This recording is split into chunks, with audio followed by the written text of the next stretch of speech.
ते उमेदवार आहेत ते ह्या भागामध्ये पहिली निवडणूक लढवतात। म्हणजे त्यांचा पूर्वी आपला हा तारापूरचा ब्रिज ओलांडला की डहाणू विधानसभा मतदारसंघ सुरू होत होता। हा 2009 पासून आपण तो मतदारसंघ पूर्वी त्यांनी डहाणू विधानसभा लढवली होती। पण तुम्ही काही पट्ट्यात जाओ, मागच्या वेळेला मी प्रचार केला, आताही आम्ही काही ठिकाणी जाऊन आलो। आदिवासी समाज आहे तसाच आहे। कोणाचा विकास झाला? नुसतं आदिवासींचं नाव घ्यायचं। माझी निदान तशी नाही। शिवसेनेमध्ये आज जे कोणी कार्यकर्ते स्वतःच्या पायावर उभे आहेत ते म्हणो न म्हणो त्याचं हे सगळे मी मनीषा निमकरनी त्यांना मोठे केलेले। कारण मी त्यांना असं म्हणते की आधी मतदार आणि मग आमदार, आधी कार्यकर्ता आणि मगच संघटना। जेव्हा कार्यकर्ता संघटना वाढवतो तेव्हाच प्रशांत पाटील सारखे हे तालुका अध्यक्ष होतात। म्हणून कार्यकर्त्याला माझ्या दृष्टीने सगळ्यात जास्त महत्त्व आहे।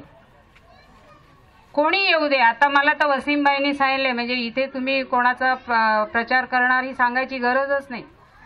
त्याच्यामुळे माझ्यावर विश्वास ठेवा, कारण आपण सगळ्या दृष्टीनं, कारण मागच्या वेळेला थोडी कामं झाली नाही झाली, पण आता जिल्हा झालाय, आपल्यावर खूप मोठी जबाबदारी आहे।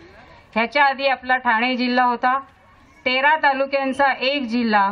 जेव्हा जिल्ह्याचं बजेट होत होतं, समजा 100 रुपये बजेट असेल जिल्ह्याचं, तर 100 भागिले 13 म्हणजे आपल्या वाटणीला येणारे। पण आता समजा 100 रुपयाचं बजेट जर आपण केलं तर 100 भागिले 6 आणि जास्तीत जास्त कदाचित आपण 45 जागा ह्या महाराष्ट्रामध्ये लढवतोय।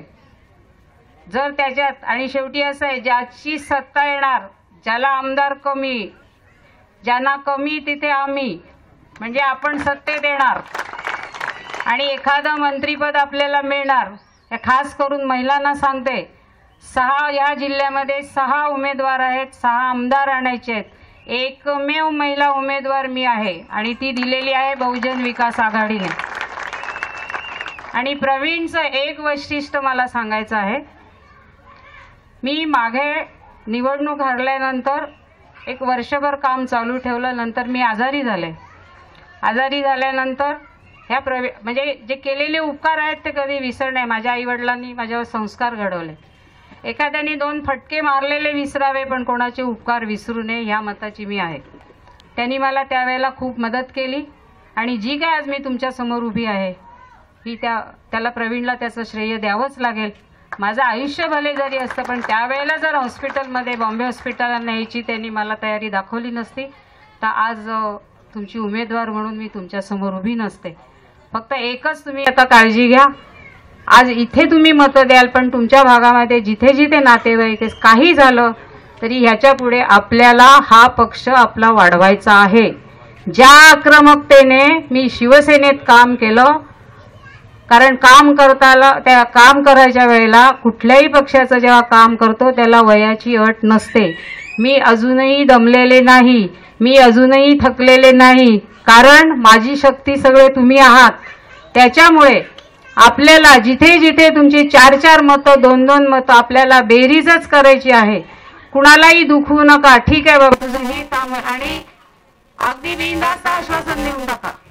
कुठलंही काम करायच्या बाबतीत माझ्याकडे नन्नाचा पाडा नाहीच। आणि आता तर आप्पा, प्रवीण, राजू नाना हे सगळे आपल्या पाठीशी आहेत। आपल्याला सगळी कामं, आपल्याला ह्या आपल्या पालघर विधानसभेवरच जास्त लक्ष द्यायचं आहे काम करण्याच्या दृष्टीनं। ह्यासाठी तुम्ही सगळ्यांनी जागरूकतेने 15 तारखेला मतदान करा। आपलं 7 नंबरवर आपली निशाणी आहे आणि भरघोस मतांनी मला विजयी कराल अशी खात्री मला आहे। कारण ज्या पद्धतीने इथे जे स्वागत झालं आणि जे तुम्ही सगळे वसीमबाई, सावेबाई आणि इतर अनेक कार्यकर्ते, मी सगळ्यांची नावं अजून मला पाठ नाही, कारण माझा हा 7 की 8 दिवसाचा आपल्या ह्याच्यामध्ये कुटुंबात मी आलेले आहे। पण माझ्याकडून समजा एखाद्याचं नाव घ्यायचं राहून गेलं असेल, एखाद्याला मी ओळख दिली नसेल तर कृपा करून रागावू नका। सगळे तुम्ही माझे आहात। आपली जी ताकद आहे ही तुम्हीच आहात आणि आपल्याला सगळ्या ज्या आप्पांचे, नानाचे, प्रवीणदादाचे हात बळकट करायचे आहेत।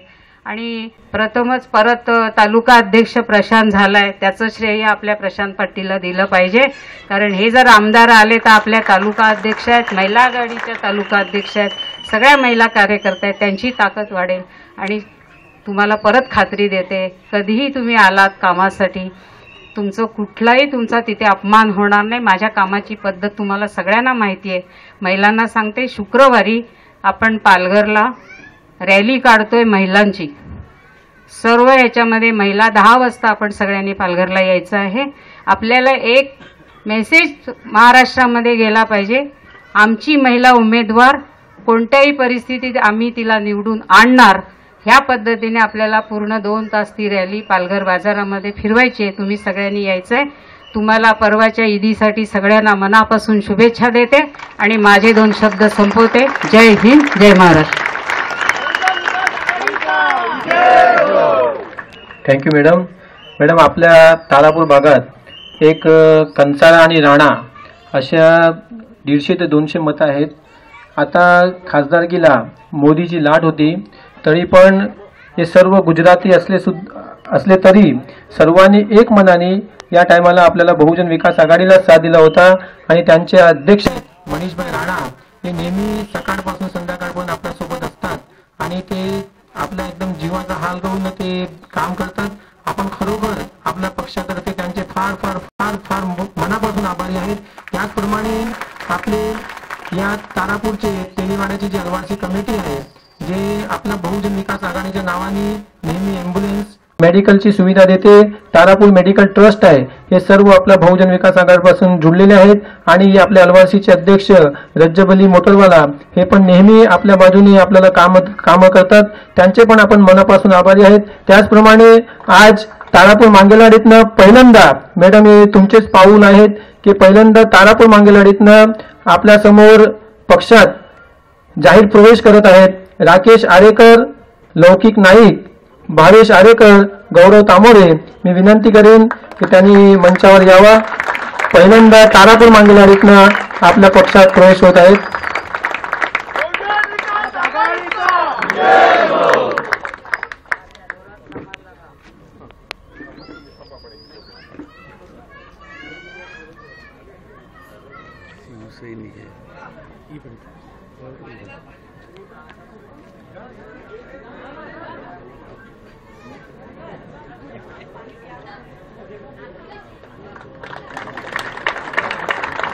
आता आपण जास्त वेळ न घेता शेवटच्या आभारचा जो कार्यक्रम आहे तो आपण किशोरी माडी यांना विनंती करतो.